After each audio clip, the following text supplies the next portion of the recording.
Hello, welcome to world affair and defence expert channel. आज हम लोग बात करेंगे भारत के सबसे महान राजा अशोका द ग्रेट के बारे में। दोस्तों, उनका जो शासन था 268 ईसा पूर्व से 232 ईसा पूर्व के बीच तक चला था। वो मौर्य वंश के संस्थापक थे।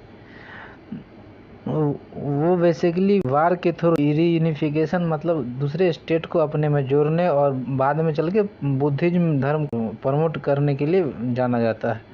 वो चंद्रगुप्त मौर्य के पोते हुए हैं। यहाँ पे मैं ये मेंशन कर दे रहा हूँ। यहाँ देखिए, grand son of Chandragupta Maurya. उनके पिता का नाम जो था बिंदुसारा था। ओके। और दोस्तों, एक बात उनके बारे में और कहा जाता है, उनके मरने के उपरांत उनका जो इतना बड़ा एम्पायर था वो 50 साल तक भी नहीं टिक पाया। जबकि अशोका द ग्रेट के समय में इनका एम्पायर मॉडर्न डे ईरान से लेके पूरा आज इंडियन सब कॉन्टिनेंट तक फैला हुआ था। और एक बात और बहुत दिलचस्प है इनके बारे में जानना कि इतने महान राजा होने के बाद भी इनका जो नाम था हिस्ट्री से मतलब लॉस ही हो गया था। मतलब कुछ हम लोगों को आइडिया ही नहीं था। वो एक ब्रिटिश स्कॉलर थे और ये जेम्स प्रिंस उन्होंने 1837 ईस्वी में दोबारा से इनकी खोज किया था। ओके। जबकि इनके बारे में पुरनास में दिया हुआ है, इनका नाम है, लेकिन और कोई इन्फॉर्मेशन इसके बारे में कहीं और नहीं मिलता है। समझे? ये यहाँ तक कि इनका जन्मदिन भी हम लोगों को मालूम नहीं है।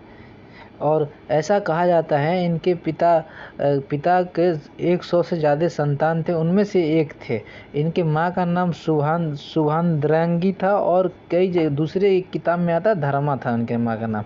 वो ब्राह्मण फैमिली से थी। और बहुत सारे हिस्टोरियन जो है उनका जो स्टोरी है 100 भाइयों वाला, उनको डिसमिस करते हैं मोस्टली। समझे? मोस्टली का मानना है कि उनके बिंदुसारा के 4 बेटे थे, उसमें से अशोका द ग्रेट जो थे सेकंड नंबर पे थे। उनके बड़े भाई का नाम सुषमा था। और वही उस समय के सुषमा जो उनके बड़े भाई थे सुसीमा, वही क्राउन प्रिंस थे और उन्हीं का चांस था बनने का। अशोका का कहीं से चांस ही नहीं था। इसके फादर बिंदुसारा जो थे, राजा बिंदुसारा, ये भी उनको लाइक नहीं किया करते थे।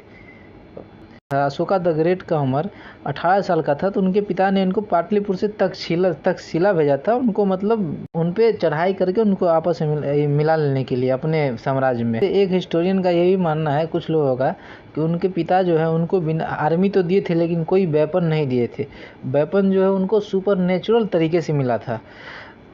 और कुछ हिस्टोरियन का क्लेम तो यहाँ तक है कि अशोका बहुत मर्सीफुल थे, जो उनके सामने मतलब हथियार डाल दिया करते थे, उनसे लड़ते नहीं थे, उनको वो माफ़ कर देते थे। बात ये भी है कि तक्षशिला के कैंपेन के बारे में भी किसी हिस्टोरिकल फैक्ट कहीं भी नहीं है।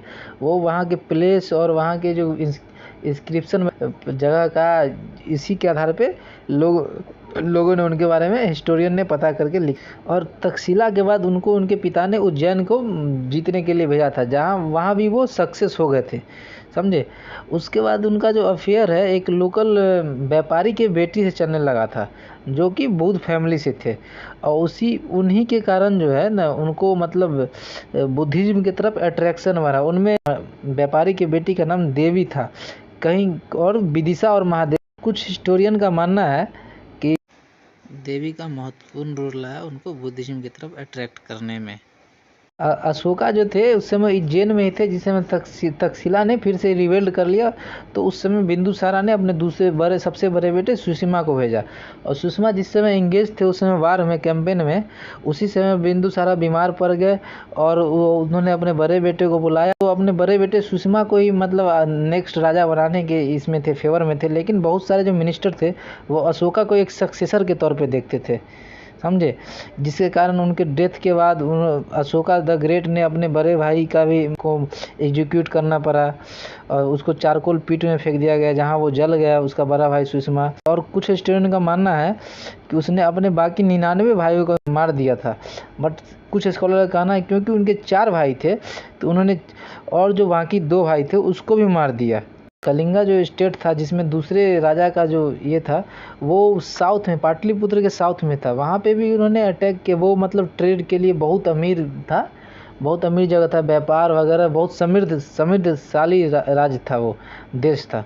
उस पे मतलब इसका ये अशोका द ग्रेट का मतलब नज़र पड़ा। तो उन्होंने उसको क्या किया, कलिंगा को चारों तरफ से घेर लिया और वहाँ मास डिस्ट्रक्शन किया, बहुत लोगों को मारा गया, पूरी तरीके से बर्बाद कर दिया। यहाँ तक कहा जाता है कि वहाँ एक भी मर्द नहीं बचा। लास्ट में औरत लोग घर से तलवार लेंगे। अशोका के दिल में हृदय परिवर्तन आया, वो डिस्ट्रक्शन और डेथ देख के। उसके बाद उनका हार्ट एक चेंज हुआ और वो बुद्धिस्ट धर्म की तरफ ये आकर्षित हो गया और वहाँ से उन्होंने बुद्धिज्म को फैलाना चालू कर दिया। और उनके बाद कहा जाता है कि उन्होंने एक भी बार कभी नहीं लड़ा।